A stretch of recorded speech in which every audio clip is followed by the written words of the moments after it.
and organized religion became dominated by the Amun priesthood.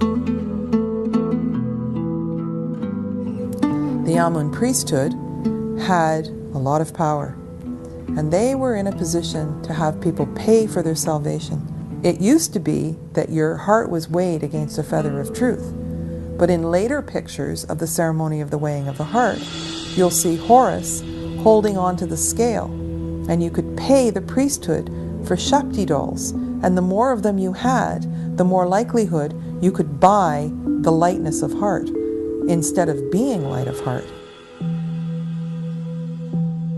Well, this is a fundamental change in terms of how to live well, and I think that we still are living in that way. History is written by its victors, and as the patriarchy took hold, much effort was put into suppressing Egypt's matriarchal past. There's a few pharaohs who were erased from the king's list. Hatshepsut was one, Akhenaten was one, and Tutankhamun was another. The legacy of the controversial pharaoh, Akhenaten, was almost lost forever with the complete destruction of the city he and Nefertiti had founded at Amarna.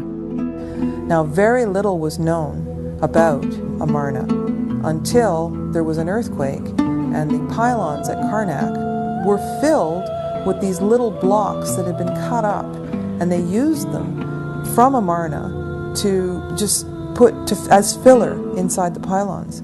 So when archaeologists found them and started putting them back together, they realized there was a very large story here.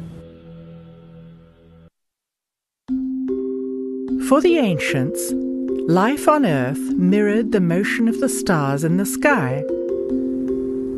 What the ancients did is they would have the capital be at Heliopolis in the north for 2,160 years, and then they would have the capital be at Thebes, which is now Karnak, for that length of time. When Akhenaten came into power in the new kingdom of the 18th dynasty, it was right at the time when things were supposed to shift. During this time, the patriarchy gained momentum, with the Amun priesthood steadily becoming more powerful. Akhenaten happened to have been born at one of these points of return, or beginning. He believed that he was subjugated, like all pharaohs, to a cosmic law, to the law of math. What happens up there, they believed was controlling matters on earth. And things happened up there that dictated to Akhenaten that he had to move his base and had to reinstall the original religion.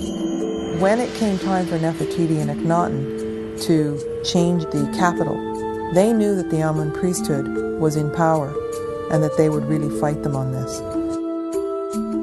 If he had moved to Heliopolis, there would have been civil war. If he had stayed in Karnak, he would have not performed what he had to perform to follow the law, the cosmic law. Finally, he settles for a midpoint. So instead of moving the capital back north, they decided to take a point exactly in the middle between the two, and this was Amarna. Art created by artisans in the Amarna period is exquisite and markedly different from the art in other periods. For the first time, Egyptian royal art depicted the pharaoh and his family all together and clearly showing affection for each other. They built this wonderful place, and they had gorgeous palaces, and people were creative. It was peaceful, there were flowers and nature, and people lived a leisurely life. But what it was a return to true spirituality. He ruled with his co-regent, Nefertiti. The feminine was honored. In this transition, Akhenaten and Nefertiti rejected the established religion of the corrupt Amun priesthood. They had a profound respect for solar energy, known as the Aten. And so returning to this was a big threat to the Amun priesthood. And so they plotted to take Amarna down. They eventually broke him down, and they destroyed his city. and they reinstalled the ancient gods, and with all their iconography. Yeah, they simply destroyed everything, every trace of him. If they didn't find the ruins of Akhenaten's temples, used as fill, rubble fill in the walls of Karnak, there'd be almost no sign of Akhenaten. Amarna was a peaceful society with great creativity and beauty. Yet scholars in traditional Egyptology continue to portray Pharaoh Akhenaten as a deformed, renegade, heretical leader. But seeing him as a heretical king is quite the opposite. The heretics were the priests. He was not heretical. He, in fact, was somebody who was determined to adhere to the divine law. And he went to the cross for it. After the fall of Akhenaten, Tutankhaten, a boy of only 9 years old, became pharaoh. Now, because we found Tutankhamun's tomb intact, we know a lot about him and the life that he lived. Now, he was raised at Amarna. Now, some people say that Akhenaten was his father. We don't have DNA tests. We haven't found the mummy of Akhenaten. We don't know that for sure. But it's interesting that he started out as Tutankhaten, because at Amarna they worshipped the Aten. But after he took the throne, they opened the temples again. They moved away from Amarna. It seems that as soon as the Amun priesthood found out that he actually was of the Aten, he changed his name to Tutankhamun, that suddenly he disappeared. After 10 years of leadership, when Tutankhamun was 19, he died mysteriously. His mummy was X-rayed, revealing a fractured skull, suggesting a blow to the back of the head. It seems that he was buried in a rush. His tomb is very small, and close to it there were a whole lot of mummies that were moved in a cache and put aside. So it's almost like there were several mummies from other dynasties that were in the tomb that he ended up in, and then they took furniture from Amarna and buried him there. Though the tomb of King Tut left us many clues, his fate remains a mystery. Another casualty of the patriarchal retelling of history is the story of Queen Hatshepsut. Hatshepsut came earlier in the 18th dynasty. She started out by being a queen, and then she became pharaoh. Hatshepsut was a wise and powerful leader who re-established trade networks with Egypt's neighbors, building the prosperity of the 18th dynasty.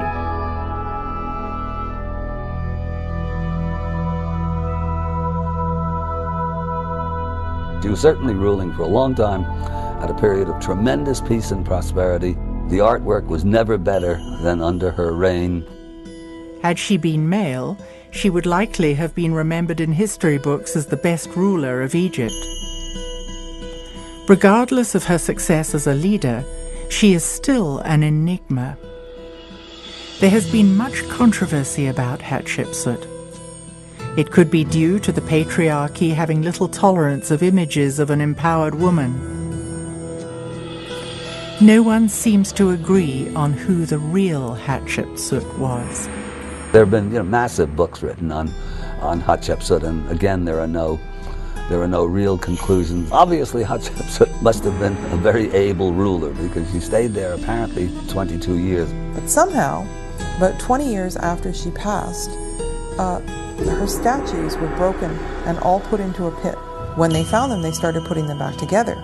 But like Akhenaten and Nefertiti, the Amarna period, they were largely forgotten because the people who came after were very threatened, and they somehow wanted to destroy all trace. Hatshepsut, Nefertiti and Akhenaten, Tutankhamun, they were the ones that really understood spirituality in some way. I suppose there was no money to be made if you weren't selling salvation. We may never know how the high courts of ancient Egypt were run. It seems likely that the stories passed down through the patriarchal institutions of the 19th and 20th centuries may have misled us.